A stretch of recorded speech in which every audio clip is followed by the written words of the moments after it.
angle between lines.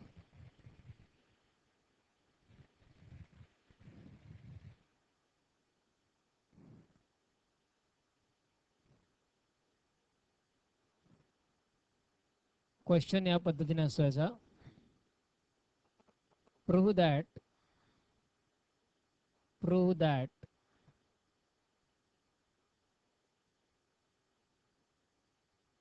an acute angle between the lines,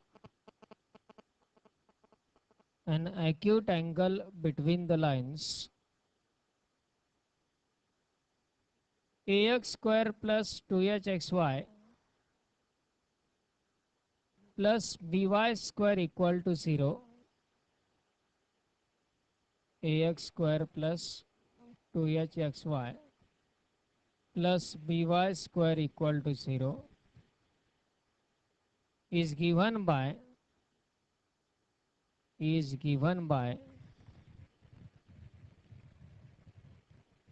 tan theta equal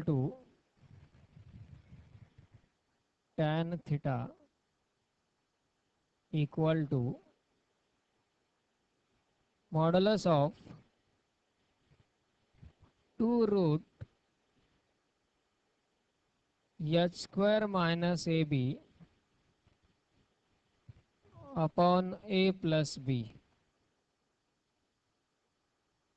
2 root h square minus ab upon a plus b.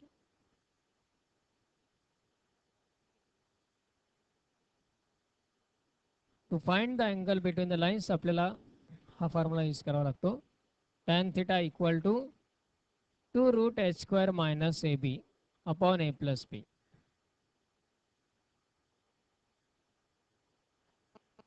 आता यामध्ये angle between the लाईन्सचा आणखी एक formula already आपल्याला माहित आहे, तो म्हणजे tan theta equal to mod of m1 minus m2 upon 1 plus m1 into m2. मग हा पहिला एक फॉर्म्युला अँगल बिटवीन द लाईन्सचा असतानाच पुन्हा या फॉर्म्युल्याची गरज काय? तर हा जो formula m1 minus m2 upon 1 plus m1 m2 याचा कधी यूज करणं कन्व्हिनियंट आहे? ज्यावेळी दोन लाईन्सचे सेपरेट इक्वेशन दिलेले असतील किंवा दोन लाईन्सचे सेपरेट स्लोप माहिती असतील. दोन्ही लाईन्सचे सेपरेट इक्वेशन किंवा सेपरेट स्लोप असतील तर हा m1 मायनस m2 चा फॉर्म्युला कन्व्हिनियंट आहे, तो यूज करायचा. पण जर आपल्याला दोन लाईन्सचे इक्वेशन सेपरेट देण्याऐवजी कंबाइंड फॉर्म मध्ये दिलेले असतील, ax square plus 2hxy plus by square equal to 0, आणि हाच m1 मायनस m2 चा फॉर्म्युला वापरण्याची इच्छा असेल तर आधी या कंबाइंड इक्वेशन वरून दोन सेपरेट इक्वेशन तयार करावे लागतील. दोन सेपरेट इक्वेशन तयार करून त्यांचे स्लोप फाइंड करणे आणि मग अँगल फाइंड करणे. त्याऐवजी डायरेक्ट आपण हा tan theta equal to 2 root h square minus ab upon a plus b हा फॉर्म्युला यूज करू शकतो. आता हा फॉर्म्युला तयार करण्यासाठी डेरिव्हेशन प्रोसेस कशा प्रकारची लक्षात घ्या. Given equation of lines is ax square plus 2hxy plus by square equal to 0. Represent this equation in reverse order. उलट्या क्रमाने इक्वेशन लिहायचं. by square plus 2hxy plus ax square equal to 0. Then divide throughout by x square. प्रत्येक टर्मला x square ने divide करा. by square upon x square plus 2hxy upon x square plus ax square upon x square equal to 0.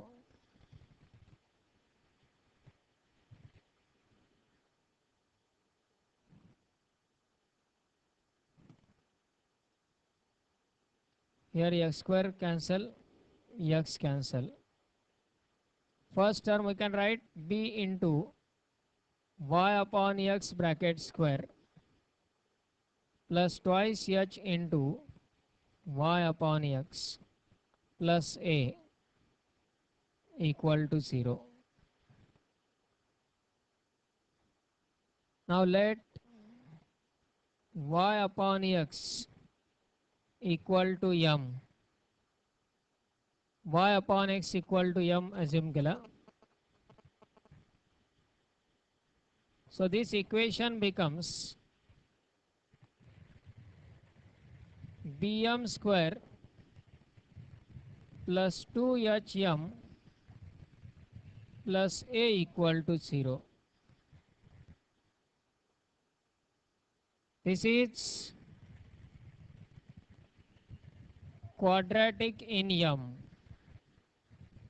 This equation is quadratic in m. m या variable मध्ये हे equation quadratic आहे. मग या क्वाड्रॅटिकचे roots आपण -b plus minus route बी square minus 4ac या formula लिहून m च्या दोन सेपरेट व्हॅल्यू फाइंड करू शकतो आणि दोन सेपरेट इक्वेशन आपल्याला मिळतील. पण आपला सेपरेट इक्वेशन्स नको आहेत. अँगलचा फॉर्म्युला तयार करायचा. m मध्ये हे क्वाड्रॅटिक इक्वेशन मिळालं, याचे रूट्स फाइंड करण्याऐवजी त्याच्या रूट्स मधलं रिलेशन यूज करायचं. या क्वाड्रॅटिक इक्वेशनला दोन रूट असतील, म्हणजेच m ला दोन व्हॅल्यू असतील. ते दोन रूट म्हणजे m च्या दोन व्हॅल्यू आपण m1 आणि m2 अज्युम करू. Let m1 and m2 be the roots. m1 and m2 be the roots which represents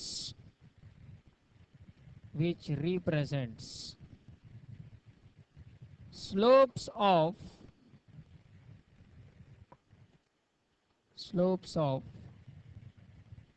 lines in given equation. दिलेल्या इक्वेशन मध्ये ज्या दोन लाईन्स आहेत त्या दोन लाईनचे स्लोप म्हणजेच m1 m2 असतील, जे की या क्वाड्रॅटिक इक्वेशनचे रूट्स आहेत. आता relation between the roots of quadratic equations,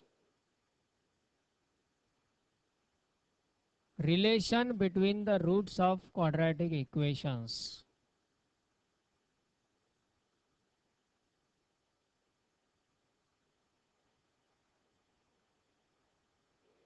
ax square plus bx plus c equal to 0 is the quadratic equation and alpha and beta are its roots.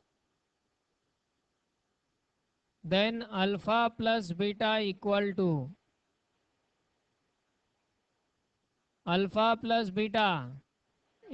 to minus b upon a and alpha into beta equal to c upon a.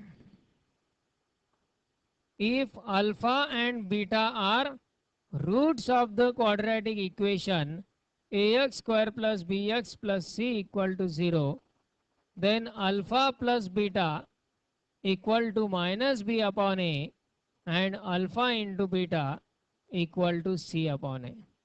म्हणजे जर quadratic इक्वेशनचे दोन roots असतील alpha आणि beta, तर त्या दोन रूटचं addition alpha plus beta equal to minus B upon A, म्हणजेच minus coefficient of X upon coefficient of X square. आता इथे या क्वाड्रॅटिक इक्वेशनचे रूट्स आहेत m1 आणि m2. मग त्यावरून m1 प्लस m2 काय होईल? m1 प्लस m2 x चा कोएफिशियंट मायनस ऑफ x चा कोएफिशियंट म्हणजे इथे m चा कोएफिशियंट तो आहे 2h अपॉन x स्क्वेअर चा म्हणजे इथे m स्क्वेअर चा coefficient 2h upon b. m1 plus m2 equal to minus 2h upon b आणि अल्फा इंटू बीटा म्हणजेच product of the roots equal to असतो सी अपॉन ए म्हणजे constant term upon X स्क्वेअरचा coefficient. या ठिकाणी m1 into m2 म्हणजेच product of the slopes equal to constant term आहे A upon M स्क्वेअरचा coefficient B. हे दोन रिझल्ट मोस्ट इम्पॉर्टंट रिझल्ट या डेरिवेशन मधले. एक्झाम्पल्सचा एक मेजर ग्रुप या दोन फॉर्म्युलांवर डिपेंड आहे. m1 plus m2 equal to minus 2h upon B आणि m1 into m2 equal to a upon B. हे दोन रिझल्ट मोस्ट इम्पॉर्टंट. आता यामध्ये आणखी एक रिझल्ट यामध्ये लागतो आपल्याला प्रॉब्लेमसाठी पण आणि या डेरिवेशनसाठी पण. तो आपल्या युजुअल अल्जेब्रा पासून तयार होतो. म्हणजे for example A plus B bracket स्क्वेअरचा काय फॉर्म्युला आहे? A square plus B square plus 2ab. A square plus 2ab plus B square लिहू शकतो आपण किंवा A square plus B square plus 2ab असं लिहिलं. या फॉर्म्युलावरून आपण ए स्क्वेअर प्लस बी स्क्वेअरची किंमत काढू शकतो हा 2ab लेफ्ट साईडला घेऊन. म्हणजे ए स्क्वेअर प्लस बी स्क्वेअरची काय किंमत येते? ए plus B bracket square minus 2ab. A square plus B स्क्वेअरची value A plus B bracket square minus 2ab. आता आपण रिझल्ट लिहिणार आहेत ए मायनस बी ब्रॅकेट स्क्वेअरचा. ए मायनस बी ब्रॅकेट स्क्वेअरचा काय फॉर्म्युला आहे? A square plus B square minus 2ab. A square plus B square minus 2ab. यामध्ये आता find केलेली ए स्क्वेअर प्लस बी स्क्वेअरची व्हॅल्यू इथे सबस्टिट्यूट करा. ए स्क्वेअर प्लस बी स्क्वेअरची व्हॅल्यू काय? A plus B bracket square. A square plus B स्क्वेअरची value A plus B bracket square minus 2ab आणि हा पुढे आणखी एक मायनस 2ab आहे तो as it is. Minus 2ab minus 2ab minus 4ab म्हणजेच result मिळेल A minus B bracket square equal to A plus B bracket square minus 4ab. A plus B bracket square आणि A minus B bracket square या दोन फॉर्म्युलामधलं relation खूप useful आहे आपल्यासाठी. A minus B bracket square equal to काय? A plus B bracket square minus 4ab. त्यानुसार इथे आपल्याला आता तयार करायचा आहे m1 minus m2 bracket square. आधी m1 प्लस m2 ची किंमत आहे आपल्याकडे आणि m1 इंटू m2 ची पण व्हॅल्यू आहे. आता तयार करायचं आपल्याला m1 minus m2. m1 minus m2 bracket square equal to या रिझल्ट नुसार A minus B bracket square equal to काय? A plus B bracket square minus 4ab किंवा दोन्ही बाजूचं स्क्वेअर रूट घेतलं की डायरेक्ट ए मायनस बी चा रिझल्ट आपल्याला मिळेल. दोन्ही साइडचं जर स्क्वेअर रूट घेतलं तर a minus B equal to काय येईल? Square root of A plus B bracket square. त्याचं स्क्वेअर रूट सेपरेट येणार नाही. Minus 4ab. हा रिझल्ट पण आपण डायरेक्ट यूज करणं कन्व्हिनियंट राहतं. A minus B equal to square root of A plus B bracket square minus 4ab. आता इथे त्याऐवजी आहेत m1 आणि m2. m1 minus m2 equal to स्क्वेअरची गरज नाही, square root of m1 plus m2 bracket square minus 4m1 m2. ही value तयार करायची. आता यासाठी m1 प्लस m2 ची किंमत आपण इक्वेशन 1 मध्ये तयार केली आहे. m1 प्लस m2 ची काय किंमत आहे, मायनस 2h अपॉन बी, म्हणजेच इक्वल टू स्क्वेअर रूट मध्ये येईल मायनस 2h अपॉन बी ब्रॅकेटचा square minus 4 into m1 into m2 म्हणजे a अपॉन बी. आता हे थोडं सिम्प्लिफाय करायचं आहे. Equal to square root of minus 2h upon B चा square 4h square upon B square minus 4a upon B. आता याचं कॅल्क्युलेशन करताना डिनॉमिनेटर सारखा व्हावा यासाठी आपण इथे b न मल्टिप्लाय आणि b न डिवाइड करू. b न मल्टिप्लाय डिवाइड केलं की डिनॉमिनेटर सेम होऊन जाईल. आता न्यूमरेटर मध्ये दोन्ही ठिकाणी 4 आहे, तो 4 कॉमन घ्या, त्याचं स्क्वेअर रूट घेतलं तर 2 होईल. डिनॉमिनेटरला दोन्ही ठिकाणी बी स्क्वेअर आहे, तो सेम आहे, तो कॉमन घ्या, त्याचं स्क्वेअर रूट घेतलं तर बी होईल. रूट मध्ये काय शिल्लक राहील, h square minus a b, h square minus a b. ही व्हॅल्यू झाली कोणाची, m1 मायनस m2 ची. का फाइंड केली आपण ही व्हॅल्यू, कारण अँगल बिटवीन द लाईन्सचा फॉर्म्युला जो आपल्याकडे अवेलेबल आहे त्यात m1 मायनस m2 ची टर्म आहे, ती आधीच तयार करून ठेवली आपण. नाव let theta be an angle between given lines. Given lines मधला अँगल आपण काय गृहीत धरला, थीटा कन्सिडर केला. त्याचा फॉर्म्युला आपल्याकडे आहे, therefore tan theta equal to, काय फॉर्म्युला आहे tan थीटाचा,